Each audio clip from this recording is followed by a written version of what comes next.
여러분 안녕하십니까? 전주 MBC 시사토론입니다. 지방선거가 막을 내린 지 보름이 지났습니다.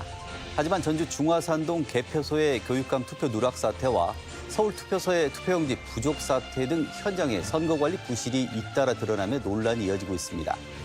자, 이번 사태는 단순한 의혹 제기를 넘어 과정의 공정을 요구하는 청년 세대의 결집과 사회적 불신으로 확산하고 있는 양상입니다. 자, 오늘 시사토론에서는 선거관리 부실의 실체를 짚어보고 실추된 선거 행정의 신뢰를 회복하기 위한 대안을 모색해보도록 하겠습니다. 자, 오늘 토론에 함께할 세 분 소개해드립니다.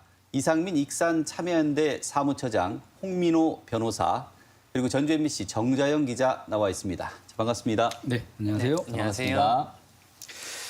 자, 선거가 끝난 지 벌써 2주가 지나고 있는데 여전히 혼란이 거듭되고 있습니다. 현재 전국의 투개표 오류 상황들이 속속 드러나고 있는 상황인데 먼저 좀 총평부터 좀 들어보도록 하겠습니다. 먼저 사무처장님. 네, 그동안 선거 관리 능력에 대한 어떤 의문은 좀 있었습니다. 그렇지만 이렇게 전국에 동시다발적으로 이런 문제가 드러날 거라고 하는 건 전혀 예측하지 못했던 것 같고요. 특히나 이제 충격적인 건 투표용지가 부족해서 투표를 못하게 됐다라고 하는 이런 초유의 사태가 그동안 잠복해 있었던 여러 가지 선거관리위원회의 어떤 근본적인 문제를 드러나게 했던 사안이었던 것 같고요. 역사적으로 선거관리위원회는 어떤 민주주의를 제도화하는 어떤 상징이었고요. 6월 항쟁의 중요한 성과물로 인식되어 왔습니다. 그래서 이 헌법기관으로서 독립성을 보장하는 문제는 민주주의를 수호하는 데 있어 중요한 가치라고 생각을 해왔는데 그동안 선거관리위원회의 독립성이라고 하는 부분들이 어떤 기관의 기득권이라고 하는 부분으로 방패막이로 활용을 했고 정작 선거관리위원회가 해야 될 가장 중요한 본령인 참정권을 어떻게 보장할 것인가라고 하는 거 그리고 정확한 투개표의 진행을 통해 신뢰라고 하는 이 부분이 지켜졌을 때 어떤 민주주의에 대한 정당성이라고 하는 부분들을 확보할 수 있을 텐데 이런 부분에 있어서 근본적으로 선관위의 어떤 본령이라고 할 수 있는 그 공정성이라고 하는 거, 객관성이라고 하는 부분들이 무너지는 어떤 그런 과정에 있고 정말 국민들이 크게 실망할 수밖에 없는 어떤 그런 걸 연일 계속되는 사안들이 드러나면서 더욱더 증폭되고 가중되고 있는 사안이라고 생각을 합니다. 예. 우리 홍민호 변호사께서는 또 어떻게 바라보고 계십니까? 네. 흔히 말하는 것이 이제 민주주의의 꽃은 선거다라고 하고 선거에서는 가장 중요한 것이 절차적 공정성이 이제 존중되어야 된다라는 것이 가장 중요한데요. 이번 선거에서는 그것이 이제 제대로 지켜지지 않은 선거다라고 말씀드릴 수 있을 것 같습니다. 특히 이제 지난 2022년 이후로 부정선거론이 계속 음모론처럼 나왔단 말입니다. 근데 그것이 이제 윤석열 이제 탄핵이나 이런 것들을 통해서 거의 이번 선거를 통해 완전히 불식시킬 수 있는 기회였는데 선관위 스스로 이런 기회를 좀 걷어차버렸다라고 생각이 좀 들고요. 특히 문제가 되는 것은 아까 말씀드린 이제 잠실에서 투표용지가 부족했던 것 그리고 우리 전주 중화산동에서 이 교육감 선거 1,104표가 통째로 집계해서 빠진 채 공표됐던 것 이 두 가지가 이제 가장 큰 것인데요. 이러한 사태들을 이제 확인을 해서 한번 어떻게 된 것인지 보자라고 했더니 그 과정에서 이 선관위의 도덕적 해이들도 정말 많이 드러났습니다. 예를 들어 과거에 있었던 친인척, 자녀, 특례 채용 이런 것들이나 몰디브의 외유성 출장, 선거 기간 중에 이제 이어지는 줄휴직. 국민의 상식으로는 좀 납득하기 어려운 것들이 계속해서 좀 발견되다 보니까 이게 점점 점입가경이다라고 좀 생각이 들고요. 특히 이번 사태가 이렇게까지 커진 이유는 국민의 눈높이가 그만큼 높아졌는데도 선관위는 여전히 이걸 따라가지 못하고 있다라는 점을 지적을 할 수 있을 것 같습니다. 이 선관위는 그 헌법 114조에 따라서 설치되어 있는 독립적인 헌법기관입니다. 그리고 그게 이제 독립이 존중되는 이유가 유일한 이유가 선거의 공정한 관리를 위함이거든요. 근데 그런 본업에서 이런 결과를 냈다라는 것은 어떤 선관위의 존재 자체가 지금 위협을 받고 있다라는 것이고 이러한 국민들의 이러한 선관위의 폐지론까지 나오고 있는 것은 저는 결국 선관위의 좀 자업자득이다라고 생각을 합니다. 자, 이번 사태과 관련해서 현장 취재도 좀 이어오시고 정자영 기자 같은 경우는 어떻습니까? 제가 현장에서 느끼기로는 이번 사태의 가장 큰 문제는 선거 관리 시스템에 대한 유권자들의 신뢰가 무너졌다는 점이 가장 좀 큰 네. 문제로 보입니다. 투표용지 부족 사태를 비롯해서 이제 선관위와 관련된 문제가 계속 드러나면서 유권자들이 과연 믿을 수 있겠냐라는 의구심이 나오는 건데요. 일례로 특히 전북에서 발생한 교육감 선거 개표 누락건의 경우에는 투표록에 투표소 이름이 잘못 적히며 시작됐습니다. 네. 매우 황당한 실수죠. 매우 황당한 실수이자 착오인데 이제 유권자들의 참정권이 증발해버리는 일이 발생하면서 네. 이제 유권자들의 신뢰도가 많이 떨어진 상황입니다. 결국 선관위가 존재 이유를 스스로 드러내기 위해서라면 국민들이 납득할 만한 개선책이나 보완책이 시급히 나와야 하는 시점이 아닌가라고 네. 생각합니다. 자, 현장 상황부터 좀 짚어보겠습니다. 정자연 기자. 취재를 해봤으니까 일단 잠실 투표소, 이번 사태에 촉발이 된 잠실 7투표소인가요? 거기 투표용지 부족 사태, 그리고 우리 지역인 중화산동에서 결국 이 교육감의 투표 결과가 누락된 상황. 좀 구체적으로 정리를 좀 부탁드립니다. 네, 이제 잠실건 같은 경우에는 본투표 당일이었던 지난 3일 서울 잠실을 비롯해서 서울 시내 수십 곳 투표소에서 투표용지가 부족해서 중단되는 일이 소식이 알려지면서 시작되게 됐습니다. 네. 이후 실제로 선관위가 발표한 자체 조사에 따르면 본투표 당일 투표용지 부족이 예상돼 투표용지가 추가 송부된 투표소가 전국 140곳이었고요. 이 중 91곳은 추가로 제공된 투표용지가 실제 투표에 사용됐습니다. 여기에는 저희 익산 왕궁의 한 투표소도 포함되어 있습니다. 네, 특히 투표용지가 부족해 투표가 일시 중단됐다 재개된 투표소도 26곳이었습니다. 이와 관련해 참정권 침해를 주장하는 유권자들이 주도하고 있는 그 서울 올림픽공원 개표소 봉쇄 시위, 이것도 장기화되고 있는 상황입니다. 한편 전북도 굉장히 큰 문제가 발생을 했는데요. 전북에서는 전북교육감 선거에서 특정 투표소의 개표 결과가 아예 누락되는 일이 발생했습니다. 그 전주 중화산 1동의 제3투표소 개표 결과가 같은 동 제1투표소로 잘못 입력되면서 발생한 일인데요. 그러니까 즉 중화산 1동의 제1투표소 유권자 1,104명의 선택이 그야말로 증발해버린 상황입니다. 그래서 이 문제의 시작을 저희가 취재해 보니까 잘못 적힌 투표록이라는 게 뭐냐면 투표자 수와 투표용지 교부 현황 등을 적어둔 문서인데요. 중화산 1동 제3투표소의 투표록인데 제1투표소로 잘못 적으면서 문제가 시작이 된 겁니다. 선관위가 브리핑을 열고 이제 일종의 해명을 이어갔는데 4일 새벽 3시에 오류를 발견하고 도지사와 시장, 시의원 등의 선거는 다시 오류를 수정을 했지만 교육감 선거의 경우에는 실수와 착오로 놓쳤다고 해명을 했습니다. 과거에 몇 표차, 저도 기자 생활을 오래 해봤으니까 느낌이 다 있는데 과거에 몇 표차, 몇십 표차, 몇백 표차로 당락이 갈렸던 사례가 상당히 많이 있었습니다. 근데 이거 합리적인 의심이 듭니다. 들 수밖에 없는 상황인데 이게 단순히 실수라고 보기가 좀 그렇습니다, 이건.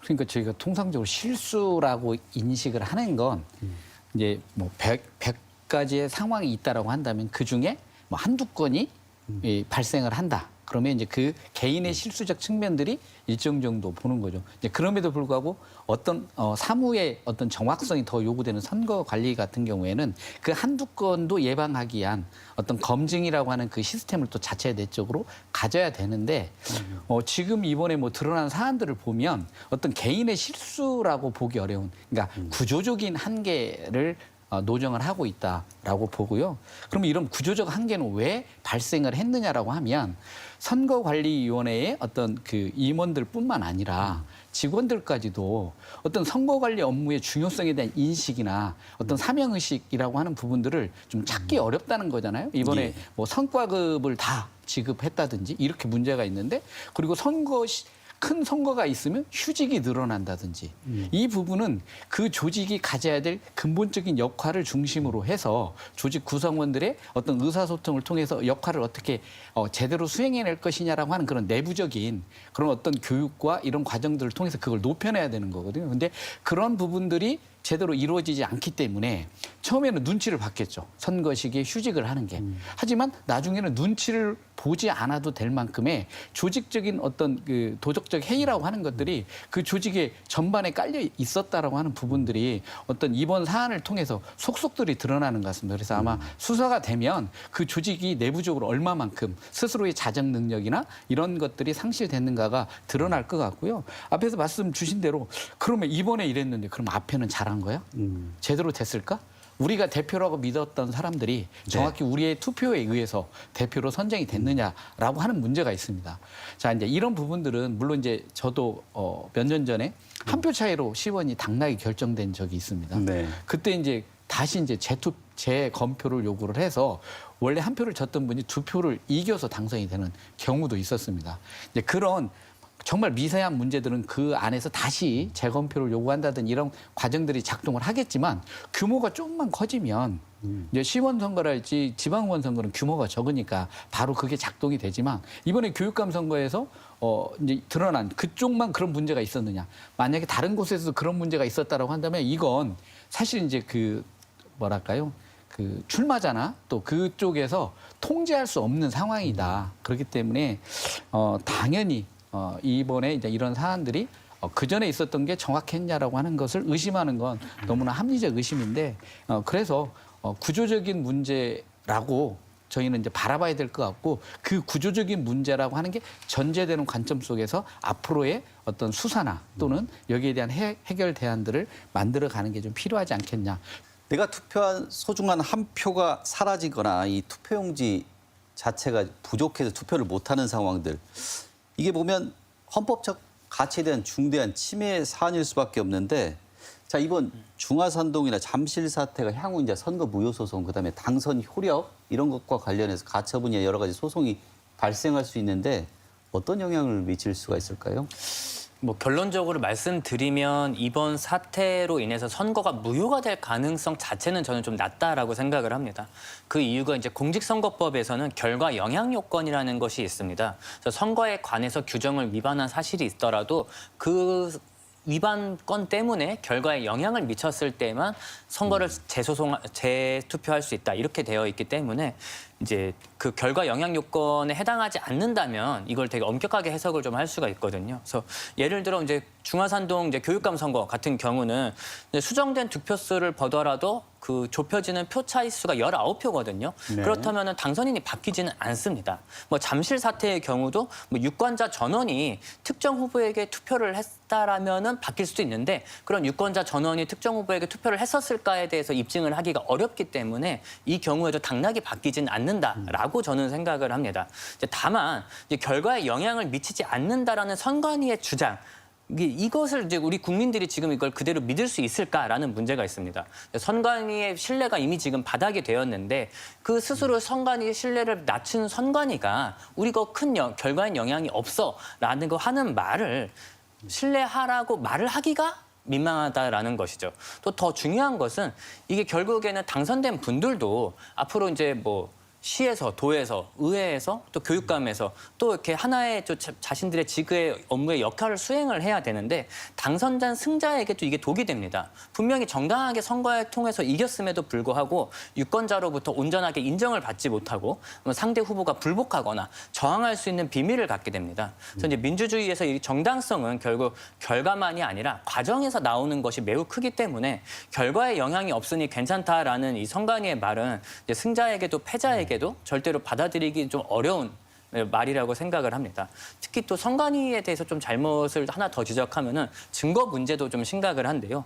법원이 이제 잠실 투표소에 관련해서 6월 9일 날 투표지 보관 상자 등에 대해서 좀 증거 보전 명령을 했습니다. 그래서 현장에 이제 법원 직원들과 이제 신청인들이 가 보니 이미 보관 상자가 폐기가 되어 있었거든요. 그래서 선관위가 보전 명령을 내린 시간보다 이미 5시간을 앞서서 폐기물 업체에 넘겨서 이걸 폐기를 한 것입니다. 그래서 결국에는 이제 유권자들과 이제 이 선거 보전 명령을 신청한 당사자들로서는 이 검증의 기회 자체가 사라진 것이고요.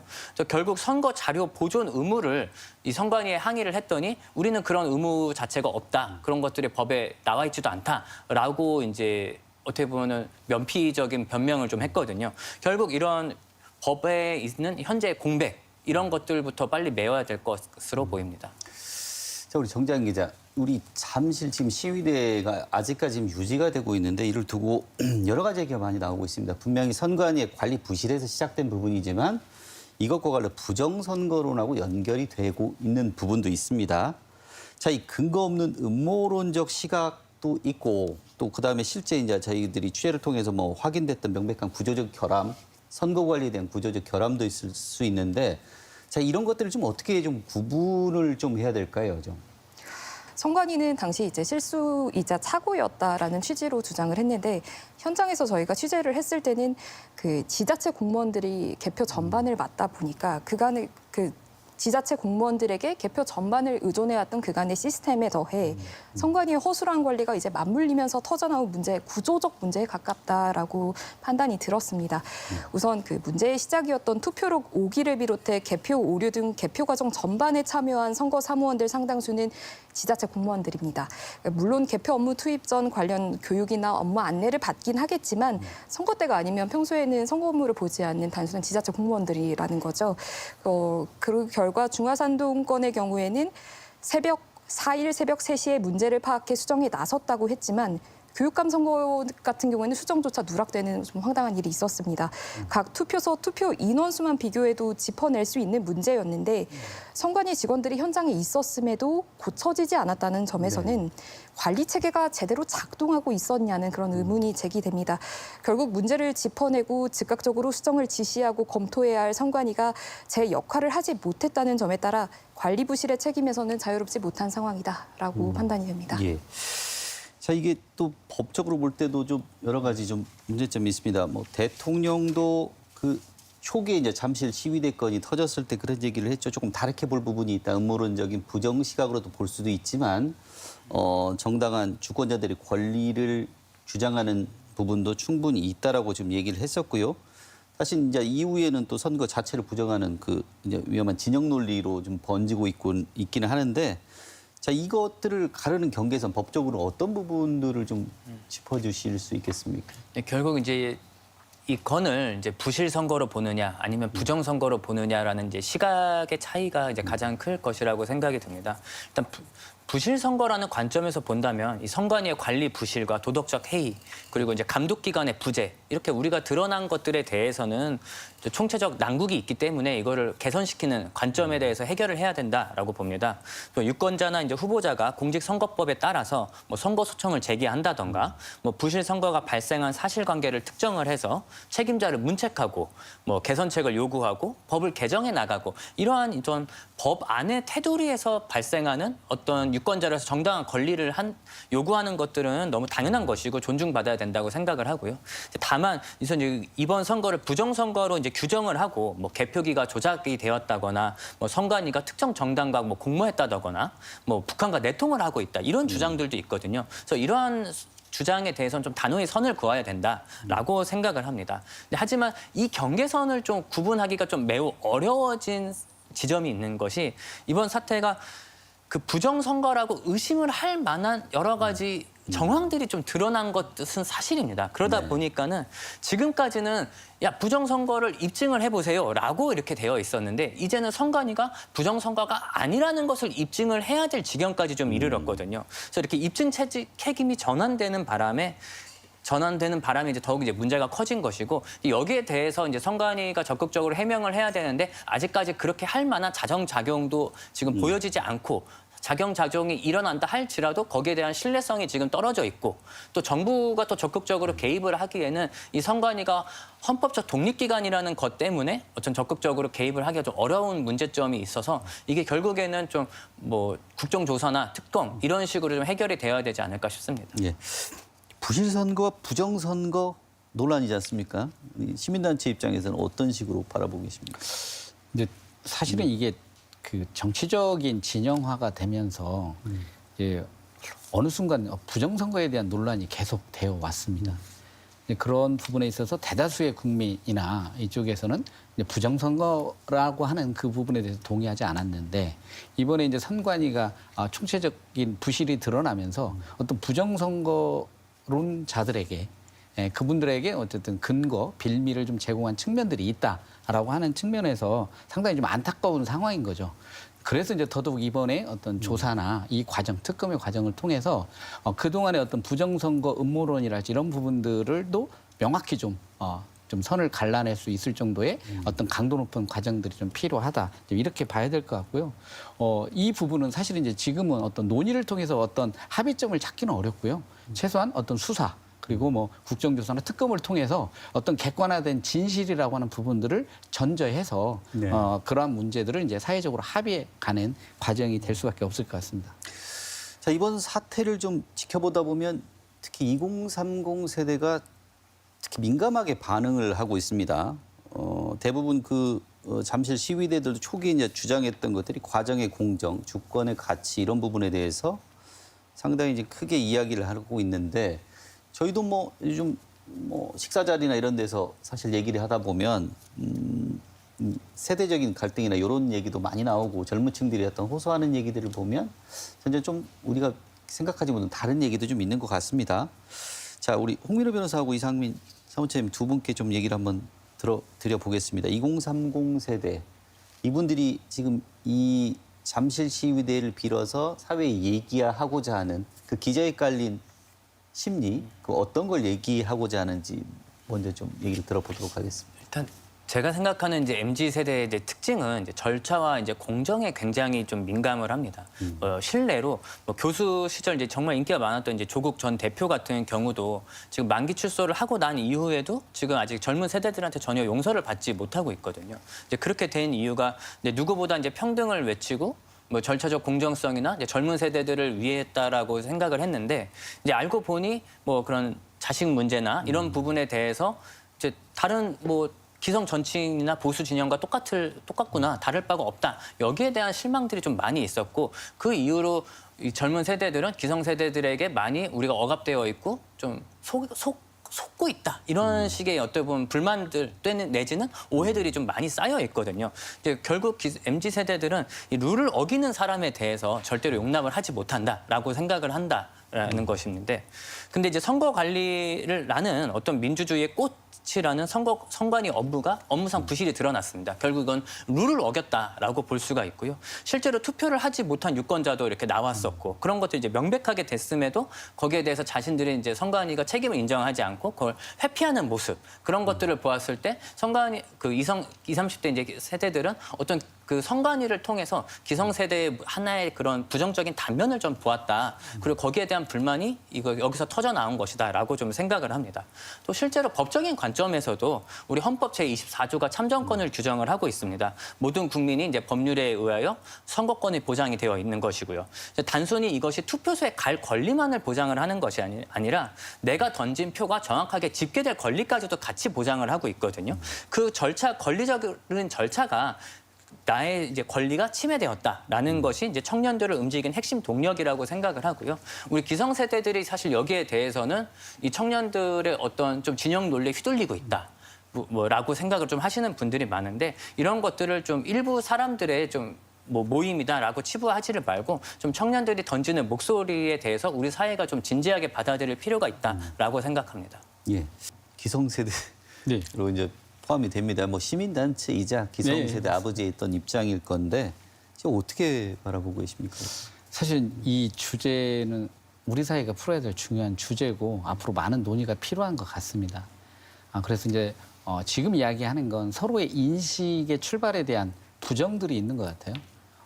기존의 기성세대는 어떤 2030 청년들을 바라보는 데 있어서의 어떤 자기 경험에 기초한 어떤 입장이 너무 명확하고 또 2030 입장에 있어서는 새롭게 어떤 사회의 구성원으로서 사회적 역할들을 맞아가는 게 사실은 이제 취업이라고 하는 거잖아요. 이제 그 과정이 너무 고되고 어렵다라고 하는 거고 그 부분들이 그렇기 때문에 나한테는 기회가 제대로 주어졌는지 그 과정은 공정한지라고 하는 거에 대해서 민감할 수밖에 없었다라고 하는 건 사회적으로 좀 인식을 하는 것 같아요. 결국에는 이게 청년 입장에서 이 사안이 왜 그러면 왜 더 증폭되느냐라고 놓고 보면 선거라고 하는 건 대표를 뽑는 가장 공정한 절차와 과정일 텐데 그것마저도 흔들린다고 하면 어떤 기존의 어떤 사회 시스템 구조가 과연 공정한 것이냐라고 하는 것까지 인식의 확장이 있는 것 같고요.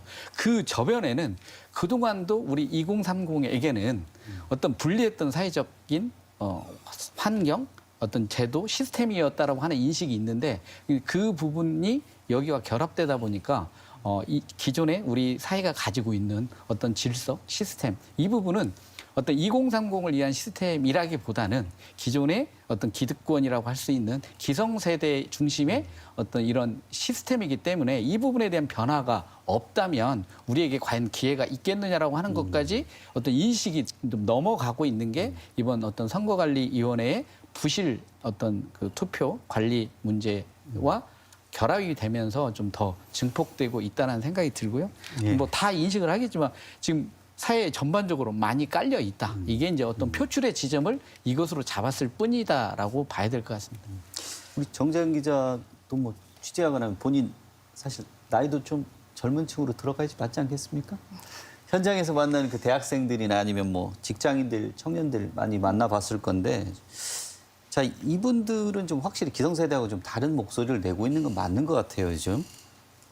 이분들이 사실 이제 이번에 이제 다 드러났던 투개표 시스템에 대한 불만들 이런 것들이 많은데 그 안에 들어있는 그 불신, 불안감의 실체 어떻게 보고 있습니까? 그 유독 2030 세대가 전면으로 나서서 예민하게 받아들이고 있는 모양새인데 불과 2년 전 12.3 비상계엄으로 겪었던 그 불안함과 조금 더 앞서 나가면은 이 절차의 공정을 굉장히 중요하게 여기는 이 세대인 만큼 이번 사안 역시 굉장히 예민하고 민감하게 받아들이는 것으로 보입니다. 실제로 전북대를 비롯해 전국 대학가에서 네. 투표용지 부족 사태 관련해서 성명서를 낸 걸 저희가 봐보니까요. 이제 이 친구들이 공통적으로 말하는 것은 이번 투표용지 부족 사태, 선관위 사태는 공정성에 대한 문제라는 점에 굉장히 큰 방점을 찍고 있습니다. 네. 실제로 전북대 등 전국 10여 개 대학들이 발표한 시국선언에 공통적으로 등장하는 이 문장에는요. 대학생들의 순수한 목소리를 정쟁으로 소비하지 말라는 내용이 좀 포함되어 있습니다. 그러니까 이번 선관위 사태를 기성 정치 이슈로 국한하지 않고 이 민주주의가 보장하는 참정권을 침해한 행위로 이제 재해석을 하고 있는 겁니다. 특히 예비 유권자인 10대들도 비판을 이제 제기를 하고 있는데요. 예. 실제로 전주 지역 7개 고등학교 학생회에서도 공동 성명을 내고 이번 투표용지 부족과 개표 누락 사태는 민주주의의 절차적 공정을 깨트린 사안이다라고 평가하기도 했습니다. 자, 좀 뛰어넘어서 이제 세대 갈등 얘기를 좀 더 해봐야 될 것 같습니다. 우리 정재현 기자한테도 먼저 이제 세 분한테 공통 질문 한번 좀 드려봐야 될 것 같은데, 이번 사태를 보고 사실 일부에서는 이제 청년들에게 선거 불복 프레임을 씌우고 있는 부분도 좀 있고, 또 청년들은 기성세대가 무엇을 은폐하려 한다고 지적도 하고 있습니다. 자, 아무래도 이런 사태들이 지금 세대 갈등 양상으로도 일부 번져가고 있는데 어떻게 보고 계십니까? 이 부분 관련해서는. 애초에 저희 사회 공론장이 많이 양극화된 상황에서 불거진 문제가 이기 때문에 이 양극화된 공론장 속에서 청년층이 제기한 문제의 본질이 굉장히 흐려지면서 발생한 양상이 아닌가라도 생각을 하고 있긴 합니다. 특히 이제 부정선거 의혹 주장이 일부 언론과 SNS를 통해서 굉장히 과대대표화되는 현상도 있고요. 그다음에 선관위에 대해 부실행정에 대해 지적을 하려고 해도 사실 기성세대의 진영 논리에 갇히거나 때로는 극단적인 주장으로 몰리면서 이제 2030 세대들이 문제를 제기하려고 했던 본질인 공정성 훼손 우려가 가려지는 경우도 있었던 것으로 보입니다. 그래서 실제로 청년들이 찾은 대안 중에 하나는 제3의 공론장을 찾는 방안도 있던데요. 네. 현재 온라인상에서는 진영 논리나 정파적 언급을 하지 않는 규칙을 내세운 인터넷 커뮤니티가 활발하게 운영되고 있다는 보도도 있습니다.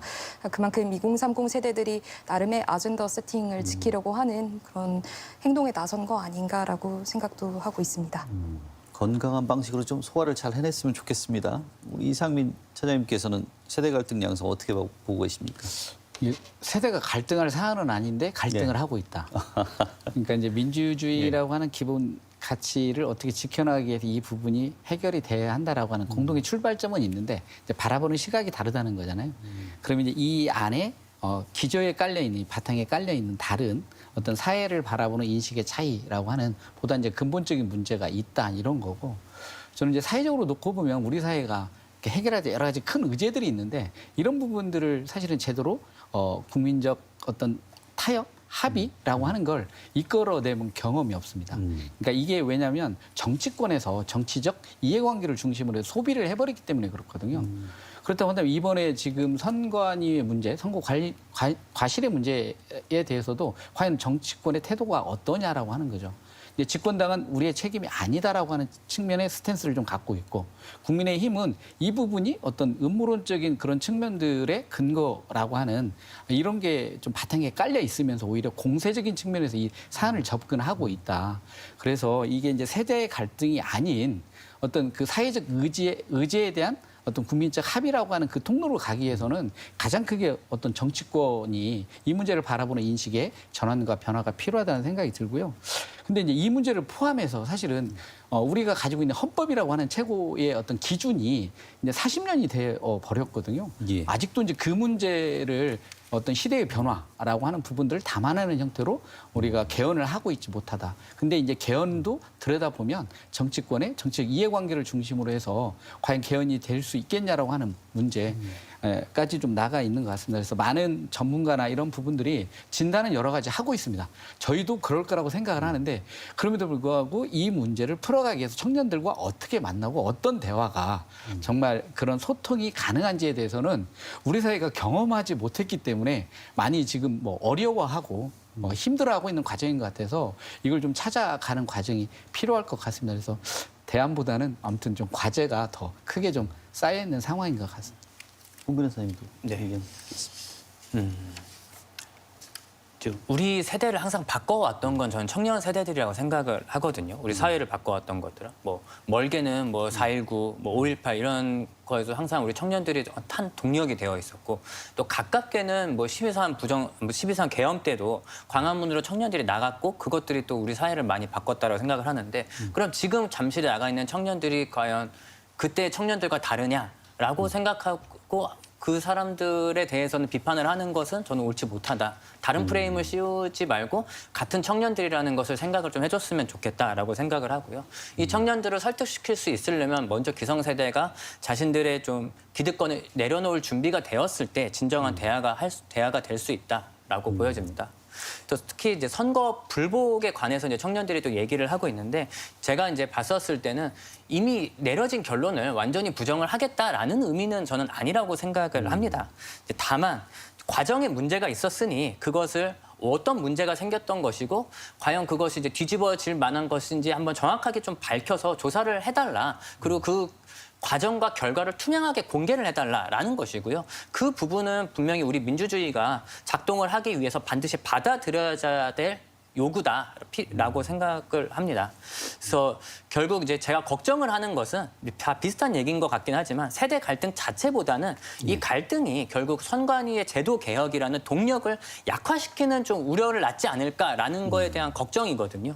결국 지금 2030이든 기성세대든 모두 선관위를 개혁을 해야 된다. 국정조사를 해야 된다라는 것에는 동의를 하고 있습니다. 이 공감대가 이제 정쟁으로 소모되지 않으려면 이 논쟁을 좀 누구의 편에서 시각을 바라볼 것이냐가 아니라 무엇이 잘못됐고 어떻게 고칠 것이냐에 좀 고정된 그 동력을 좀 그쪽으로 계속 몰아갈 수 있는 좀 어떤 시민사회적인 분위기가 형성이 좀 되어야 될 것 같습니다. 자, 오늘 나온 내용들이 상당히 좀 무겁다 보니까 시간도 좀 빠르게 흘러가는 것 같습니다. 벌써 준비된 시간이 다 끝나가고 있어서요. 그럼 마지막 질문으로 가야 될 것 같습니다. 자, 이번 논란의 사실 가장 큰 피해자는 뭐 후보나 정당이기보다는 우리 그 민주주의 그 자체라는 지적이 많습니다. 결국 이제 결과에 대한 승보 그리고 철저한 검증이라는 이 두 가지 가치를 좀 동시에 지켜내기 위해서 우리가 좀 먼저 시급히 해결해야 될 숙제가 뭔지 마지막으로 그 얘기를 좀 들어보겠습니다. 먼저 정 기자부터. 네. 앞서 말씀드린 대로 선관위가 이제 바닥으로 치닫은 이 선관위의 신뢰 회복이 최우선 과제가 아닐까라고 생각합니다. 저희가 선거 때마다 국민의 소중한 한 표를 행사해달라라고 하지만 정작 행사하려고 해도 투표용지가 부족했거나 아니면 행사했더라도 결과가 누락되는 이런 일들이 벌어지지 않았습니까? 그래서 선거 시스템 자체에 대한 신뢰를 빨리 회복하는 게 최우선 과제일 거고요. 아무래도 국정조사와 검경 합수본을 통해서 밝혀져야 할 점 또한 이번 사태의 근본적 원인을 비롯해 그동안 숨겨져 왔던 선거 시스템의 문제를 밝혀내서 더 이상 이런 일이 재발하지 않도록 제도적 보완과 나아가 개선이 필요하다고 생각이 듭니다. 당장 다가오는 선거가 또 내후년 총선인 만큼 이제 더 이상 이제 모두가 믿을 수 있는 선거 시스템을 신속히 구축하는 것이 가장 우선 과제라고 보입니다. 예. 우리 홍민호 변호사도 총평 부탁드립니다. 네, 문제의 핵심은 이제 선관위의 구조에 있습니다. 이제 선관위가 헌법에 따라서 설계된 이제 헌법 기관이지 않습니까? 그러다 예. 보니까 독립성을 최대한 보장을 받고요. 선관위원 9명은 대통령이 3명, 국회에서 3명, 대법원장이 3명씩 임명을 합니다. 예. 네, 이 취지 자체는 정말 좋거든요. 이 부정선거가 이제 과거에 이제 군부 시절 그리고 이승만 대통령 시절에 있었기 때문에 이걸 막기 위해 설계된 것인데 그러다 보니까는 감사원의 감사도 제한되고요. 국회의 일상적 통제도 어렵습니다. 그러다 보니까 아무도 이 선관위를 감시하거나 제동을 걸 수 있는 장치가 없다라는 것이 현재의 문제점입니다. 그래서 일각에서는 선관위를 아예 폐지하자라는 좀 강한 의견들 있는데요. 그런데 그럼 선거를 누가 관리하느냐? 행정부가 관리하면 예전에 부정선거가 다시 생길 수도 있고 또 의회가 관리하면 선거 자체가 좀 여야의 정쟁에 이제 좀 희생양이 될 수 있기 때문에 사실 이 선관위를 폐지한다라는 것은 현실적으로는 좀 어렵습니다. 이제 그렇다면 이제 현실적으로 가장 빠르고 좀 효과적인 방법은 선관위의 독립성은 유지를 하되 외부 감시와 좀 견제를 법제화하는 방향으로 좀 나아가야 될 것 같습니다. 첫 번째는 이제 일단 위원장을 지금 상근제가 아닌데 좀 상근제로 이제 바꿔서 이제 위기 상황을 좀 제대로 좀 컨트롤할 수 있는 컨트롤 타워로서 좀 역할을 할 수 있도록 해야 될 것 같고요. 두 번째는 선관위를 감사할 수 있는 독립적인 선거 감시 기구를 좀 신설할 필요성이 있습니다. 그래서 감사원이 손대기 어려운 영역이라면 좀 이런 선관위만을 좀 감시할 수 있는 감시 기구를 좀 두어야 된다라고 보여지고요. 또 세 번째는 개표 과정을 실시간으로 좀 공개를 할 수 있어야 됩니다. 지금도 물론 참관인 제도가 있긴 하지만 모든 국민이 이제 온라인이나 어떤 인터넷으로 이제 확인할 수 있는 그런 실시간 으로 확인할 수 있는 정도의 투명성이 이제 요구되는 시대가 되었다. 그리고 그것을 이제 할 수 있는 기술력이 확보가 되었다라고 볼 수 있고요. 또 네 번째는 선거 자료의 보존을 좀 의무화하는 그런 법제화가 좀 필요할 것 같습니다. 이번처럼 법원의 보존 명령이 있었는데도 뭐 증거가 사라지는 일은 다시는 없어야 될 것 같습니다. 이러한 이제 제가 말씀드린 좀 4가지 정도만 좀 실현돼도 지금과는 좀 완전히 다른 선거 행정이 좀 가능해지지 않을까 싶고요. 결국 이제 검증이 투명하게 이루어지고 그 결과가 신뢰를 받았을 때 비로소 진정한 승복이 좀 이루어질 수 있다라고 생각합니다. 예. 차장님은 어떤 부분을 가장 먼저 풀어야 될 것 같습니까? 사실 이제 어떤 대책이 필요하냐라고 하는 부분에서는 충분히 이제 말씀을 주신 것 같아요. 예. 근데 우리는 87년 이후에 우리가 가져왔던 민주주의라고 하는 어떤 제도, 시스템, 가치라고 하는 부분에 있어서 상당히 믿어왔습니다. 신뢰를 해왔던 거죠. 우리가 더 이상 어떤 군부 독재나 이런 과정은 없을 것이다라고 하는 믿음이 사실은 12.3 계엄, 불법 계엄을 통해서 저희가 한번 상처를 받았고요. 그리고 이제 선거에 대한 공정성은 독립성을 보장해 준다고 한다면 최소한 이건 지켜질 수 있지 않겠느냐라고 하는 부분들을 가지고 저희는 이제 선거관리위원회의 어떤 독립성이라고 하는 부분에 주목했는데 완벽한 제도는 없죠. 그렇다고 한다면 이 부분에 있어서 지속적인 어떤 점검과 변화라고 하는 그 과제에 우리가 그래야 한다라고 하는 인식이 생기면 될 것 같아요. 그러니까 민주주의는 완벽하진 않지만 그 민주주의가 좀 더 그 가치를 지켜갈 수 있는 건 거기에 대한 가치를 지키기 위한 어떤 국민들의 어떤 인식과 노력 이런 부분들이 끊임없이 돼야 되는 거고요. 이번을 통해서 드러난 건 완벽한 건 없다. 언제든지 우리가 들여다보고 부족한 부분을 메꿔나가야 한다라고 하는 그 인식에서 출발을 하면 우리가 갈등할 문제가 아니라 이 문제에 대안을 찾아간다라고 하는 그런 관점으로 나갈 수 있지 않을까 생각합니다. 알겠습니다.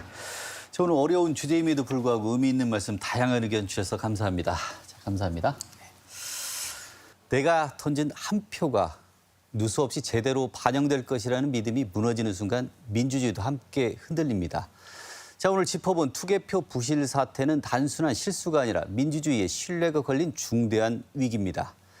자, 이제 특검은 철저한 수사로 진상을 규명해야 하고 선관위는 뼈를 깎는 혁신으로 응답을 해야 할 것입니다. 투명하게 검증되지 않은 투표함은 그 어떤 권력에도 정당성을 줄 수 없습니다.